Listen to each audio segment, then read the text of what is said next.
Hello guys, आज हम करने जा रहे हैं मीरा, जो एनसीईआरटी 10th का चैप्टर है। और इसके आज हम करेंगे अभ्यास के प्रश्न उत्तर। आज मैं समझाने जा रही हूँ आपको अभ्यास के प्रश्न उत्तर। तो चलिए शुरू करते हैं। पहला प्रश्न है, पहले ही पद में मीरा ने हरि से अपनी पीड़ा हरने की विनती किस प्रकार की है। ठीक है, तो इसमें हमने बताना है कि पहले पद में मीरा ने हरि को याद दिलाया है कि कैसे उन्होंने कई भक्तों की मदद की थी। मीरा ने द्रौपदी, प्रहलाद और ऐरावत के उदाहरण देते हुए कृष्ण से विनती की है कि वे मीरा के दुख को भी दूर करें। ठीक है, तो हम आते हैं अगले प्रश्न पर। दूसरे पद में मीराबाई श्याम की चाकरी क्यों करना चाहती हैं, स्पष्ट कीजिए। मीराबाई को श्याम की चाकरी करने का सबसे बड़ा लाभ यह मिलेगा कि वह अपने आराध्य श्री कृष्ण के समीप रह सकेंगी। ठीक है, और उनके दर्शन कर सकेंगी, उनका स्मरण यानी कि उनको याद कर सकेंगी और उनकी भक्ति कर सकेंगी। इस प्रकार कृष्ण रूपी जागीर को पाकर उनके जीवन का उद्धार हो जाएगा। तो अगले प्रश्न पर आते हैं। मीराबाई ने श्री कृष्ण के रूप सौंदर्य का वर्णन कैसे किया है। मीरा श्री कृष्ण के रूप सौंदर्य का वर्णन करते हुए कहती हैं कि उन्होंने पीले वस्त्र धारण किए हुए हैं, सिर पर मोर के पंखों का मुकुट विराजमान है और उनके गले में वैजयंती फूलों की माला धारण किए हुए हैं। वृंदावन में गाय चराते हुए जब श्री कृष्ण या मोहन मुरली बजाते हैं तो उनका मन मोह लेते हैं। ठीक है, अगले प्रश्न में चलते हैं। मीराबाई की भाषा शैली पर प्रकाश डालिए। ठीक है, तो इसमें हमने बताना है कि इनकी भाषा कैसी है। जो मीरा के पद उन्होंने हमारे पुस्तक में लिखे गए हैं, उनकी भाषा कैसी उन्होंने प्रयोग की है। तो सबसे पहला प्रश्न है, मीराबाई की भाषा राजस्थानी मिश्रित ब्रज है, यानी इसमें राजस्थानी के भी शब्द हैं और ब्रज के भी शब्द हैं।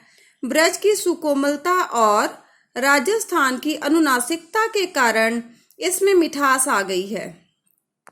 मीरा की भाषा में एक शब्द भी कठोर नहीं है, यानी पढ़कर मन को बड़ी सरसता मिलती है। हमें इनकी भाषा में संगीतात्मकता, चित्रात्मकता के दर्शन होते हैं, यानी कि जब हम पदों को पढ़ते हैं तो एक चित्र सा हमारे दिमाग में उभरने लगता है। अनुप्रास, पुनरुक्ति, प्रकाश, रूपक आदि अलंकारों का प्रयोग उनकी भाषा में सहज ही हुआ है। इनके सभी पद गे हैं, गे मतलब गाए जा सकते हैं। अगले प्रश्न पर चलते हैं। मीरा श्री कृष्ण को पाने के लिए क्या क्या कार्य करने के लिए तैयार हैं। तो आपने उत्तर में बताना है, मीराबाई श्री कृष्ण को पाने के लिए उनकी चाकर बनने के लिए तैयार हैं। चाकर माने सेविका। वे उनके विहार के लिए बाग लगाना चाहती हैं तथा वृंदावन की गलियों में घूम घूम कर उनकी महिमा का गुणगान करना चाहती हैं। ठीक है, अगले प्रश्न पर आते हैं। निम्नलिखित पंक्तियों का काव्य सौंदर्य स्पष्ट कीजिए।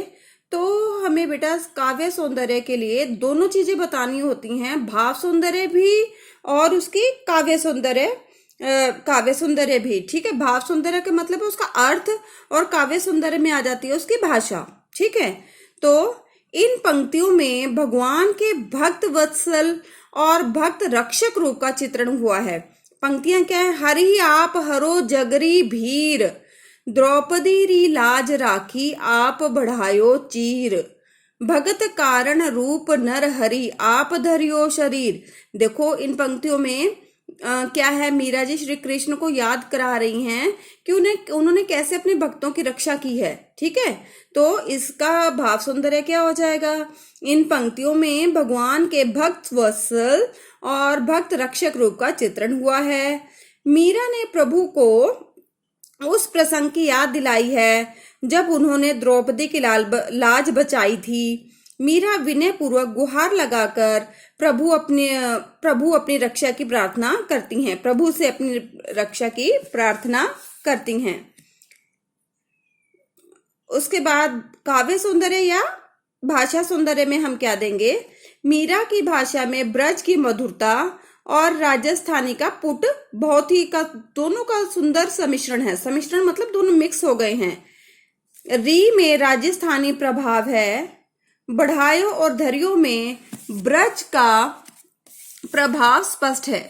संगीतात्मकता और चित्रात्मकता दोनों ही इनके पदों में लक्षित होती हैं। पूरा पद गे है यानी गाया जा सकता है। अगला हमें जो पंक्तियां दी गई हैं काव्य सौंदर्य स्पष्ट करने के लिए वे हैं बूढ़ तो गजराज राख्यो, काटी कुंजर पीर, दासी मीरा लाल गिरधर, हरो महारी भीर। इसका मतलब है प्रस्तुत पंक्तियों में भगवान के भक्त रक्षक रूप का चित्रण हुआ है। मीरा ने प्रभु को उस प्रसंग की याद दिलाई है जब उन्होंने डूबते हुए हाथी को बचाया था। मीरा ने प्रभु कृष्ण को अपना स्वामी मानते हुए अपने कष्ट हरने की बात कही है। ये तो इसका भाव सौंदर्य है। अब इसका हमें भाषा बतानी है। साथ में काव्य सौंदर्य में दोनों बताने होते हैं, भाव भी और भाषा भी। दासी भक्ति का चित्रण हुआ है। ब्रज भाषा और राजस्थानी का सम्मिश्रण भाषा को सरल बनाता है। गेयात्मकता का गुण विद्यमान है।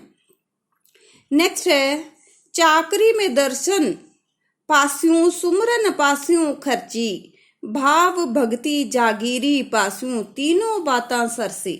इन दोनों पंक्तियों का भाव सौंदर्य हमें काव्य सौंदर्य स्पष्ट करना है। तो सबसे पहले जो हम इनके भाव सौंदर्य बताते हैं, इन पंक्तियों में मीरा अपने इष्ट देव श्री कृष्ण का सानिध्य पाना चाहती हैं। वह उनके दर्शन, स्मरण और भक्ति तीनों पाना चाहती हैं। ठीक है, अब इसका शिल्प सौंदर्य देखते हैं। भाषा भक्ति में अनुप्रास अलंकार है।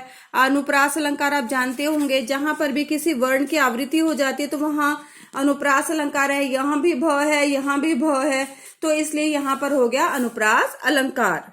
इसमें ब्रज तथा राजस्थानी भाषा का अद्भुत मेल है, यानी दोनों भाषाओं का मिश्रण बड़ा ही सुंदर बन पड़ा है।